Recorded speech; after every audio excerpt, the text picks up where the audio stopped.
세계 3위 가상자산 거래소 FTX의 파산 신청으로 사태가 심상치 않게 돌아가고 있습니다. 한때 세계 2위까지 올랐던 FTX는 부채만 최대 66조 원에 이르는 것으로 파악되고 있는데요. 자세한 이야기 나눠보겠습니다. 윤석빈 서강대 정보통신대학원 특임교수 연결됐습니다. 교수님 안녕하세요. 네, 안녕하세요. 네, 가상자산 거래소 FTX 어떤 일이 있었던 걸까요? 파산 신청을 했네요. 네, 가장 큰 이유는 신뢰성에 대한 부재였는데요. 뒤에 또 말씀드리겠지만 코인데스크가 알라메다라고 하는 대차 대표를 공개했는데 네. 그걸 봤던 바이낸스 CEO인 청평저가 이거 신뢰성에 대한 문제가 있다고 얘기하는 바람에 그때 이후로 뱅크런이 일어나게 됐고요. 네. 이들은 굉장히 빠른 디지털 경제 시장인데요. 빠른 시간 내에 성장했지만 또 빠른 시간 내에 굉장히 몰락을 하게 된 대표적인 케이스가 된 것 같습니다. 그러니까 이 알라메다의 대차 대조표에 어떤 문제가 있었던 것으로 보이는데 어떤 건가요?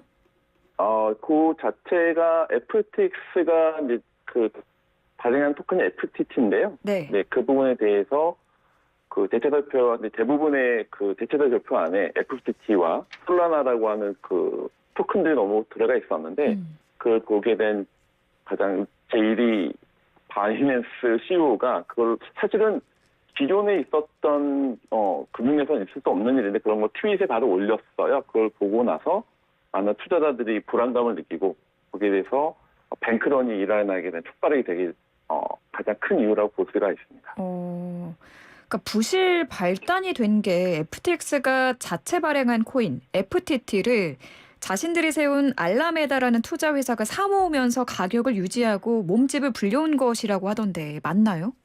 그러니까 기본적인 부분은 사실은 이제 투명성 있게 진행이 돼야 되는데 네. 그런 것들이 약간 불투명하게 그러니까 대체 대표에도 이제 숫자적인 거에 대한 처리가 초기에 잘 대응을 했어야 되는데 그런 것들에 대한 신뢰를 받지 못했고요. 그래서 가장 큰 이슈가 됐고 본질적인 부분은 거의 자체 발행한 토큰에 대해서 그에 대해서 약간 뭐 지급 준부인이라든지 그러니까 기존 자산과 좀 비율이라든지 그런 게 잘 제시가 되었어야 되는데 네. 그걸 보아가지고 원래 이제 갖고 있었던 청평저우가 이제 바이낸스가 이제 보유하고 있었는데 그것들에 대해서 이거 청산하겠다라고 사실은 그 전에 FTX하고 바이낸스가 원래 그전에는 사이가 나쁘지 않았거든요. 그래서 그런 부분에 대해서 제안했는데 청평저우가 그걸 최종적으로 이제 나는 안 살게라고 하면서 그게 이제 소비자들이 투자자들이 불안감을 느끼게 돼서 바로 이제 청산에 들어가게 되는 짧은 시간 내에 이루어졌던 사건이 일어나고 있었습니다. 그러니까 바이낸스가 FTX를 인수하겠다고 발표를 했다가 하루 만에 계획을 철회를 했고 여기에 불안감을 느낀 그 투자자들이 뱅크런을 했다라는 말씀이시죠?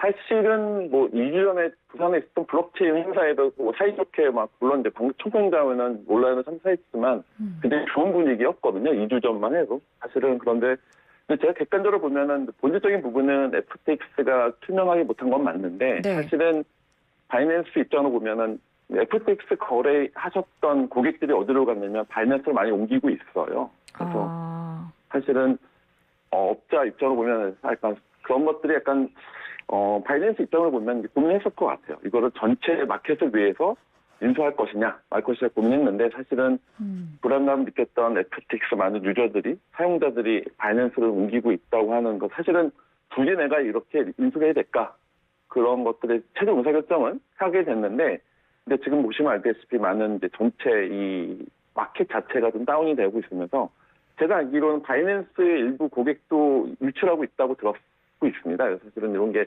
여파가 좀 커지고 있습니다. 그러니까 바이낸스와 FTX가 어떻게 보면 경쟁 업체인 거잖아요.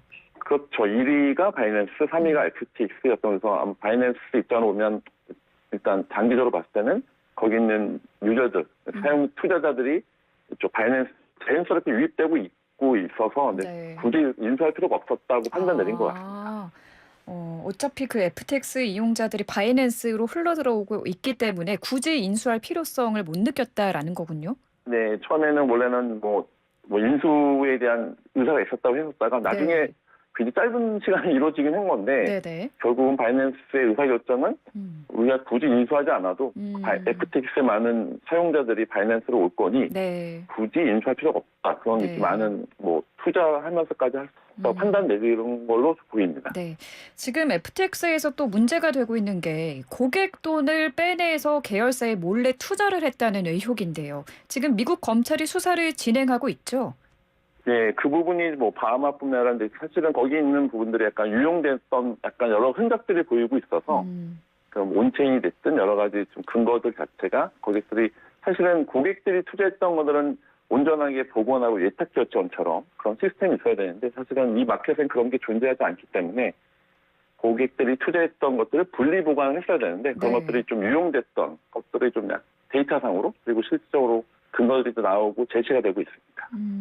지금 바하마 당국과 미국 당국 법무부에서 공동으로 조사를 하고 있다는데 바하마에서 어떤 이상 거래가 있었던 건가요? 무슨 문제죠?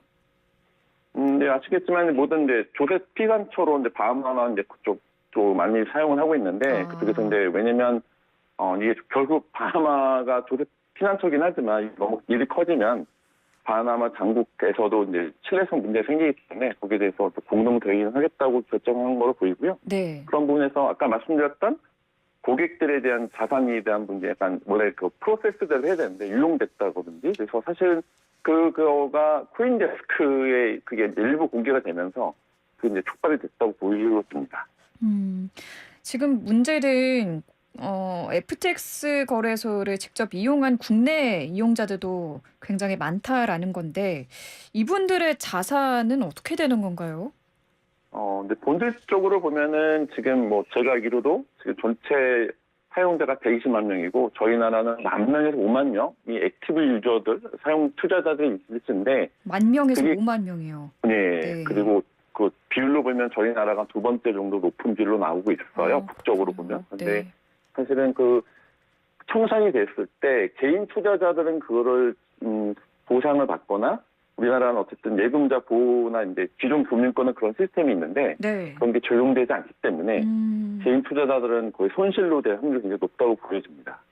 그러니까 이 은행은 예금자 보호라는 장치가 있는데 가상자산 시장에는 뭐 이런 보호 장치가 없는 상황이라 그대로 손실을 볼 수밖에 없다라는 말씀이시죠. 네, 그러니까 아마 B2B처럼 기관 쪽은 어느 정도 그런 게 있을 수 있는데 개인 투자자들은 아마 후손을 밀릴 것 같아요. 개인 투자자분들이요. 네.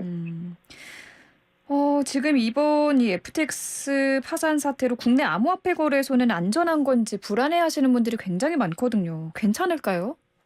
그래서 저희 나라에 있는 이제 많은 5대 거래소 포함한 이게 막 반사 금융 됐고 이거에 대해서 많은 레슨런드가 있을 것 같고요. 현재는 저희 나라는 특검법이나 디지털 자산 기본법이 이제 업권법 그렇게 만들어지고 있는데 사실은 소비자 보호에 대한 것들에 대해서는 뭐 국회도 그렇고 정부 측에서도 그 소비자 보호를 많이 방점을 찍고 있긴 합니다. 아직은 법적인 체계가 아직은 없어서 만들어지고 있는 과정이라고 보시면 될 것 같습니다. 네, 관련법이 속속 나오고 있지만 투자자, 소비자 보호 관련 법안이 마련돼야 할 것 같습니다.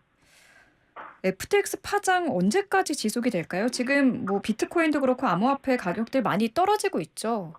네, 이게 당연히 영향이 있고요. 네. 사실은 특히 솔라나가 이제 FTX로 굉장히 일접한 가상화폐 쪽이 그 코인 쪽이라서 더 많이 떨어져 있고요. 그것뿐만 아니라 많은 다른 비트코인, 이더리움이 다 생태계에 영향을 받고 있고요. 이런 것들이 아마 단기간은 임팩트가 뭐 리만 브러스라고도 표현하시는데 사실은 굉장히 여파가 큰 건 맞지만 이것들이 단기간 지속이 될 것 같고요. 근데 어쨌든 뭐 디지털 자산 마켓으로 가는 방향은 분명히 있는 것 같습니다. 그래서 그런 부분들에 대해서 이 단기적으로 굉장히 여파가 있을 것이고요.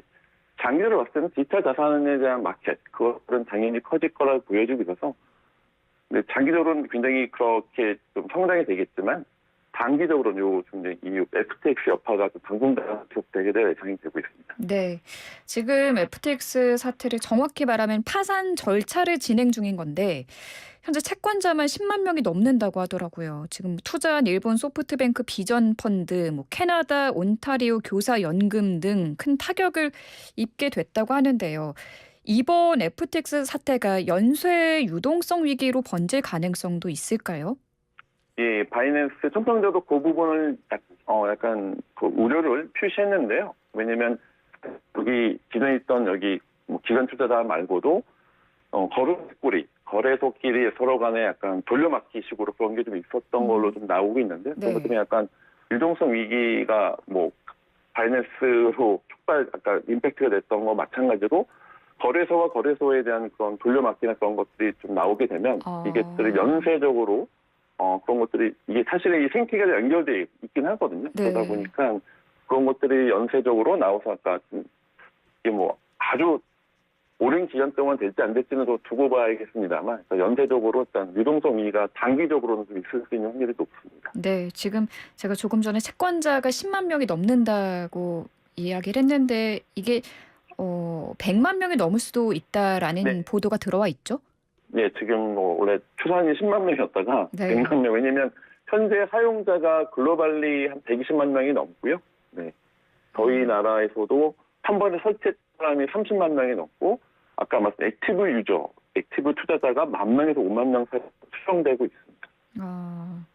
네, 알겠습니다. 그럼 마지막으로 정부도 지금 이 사태를 예의주시하고 있다고 하는데 가장 서둘러야 할 제도적 장치 뭐가 있다고 보십니까?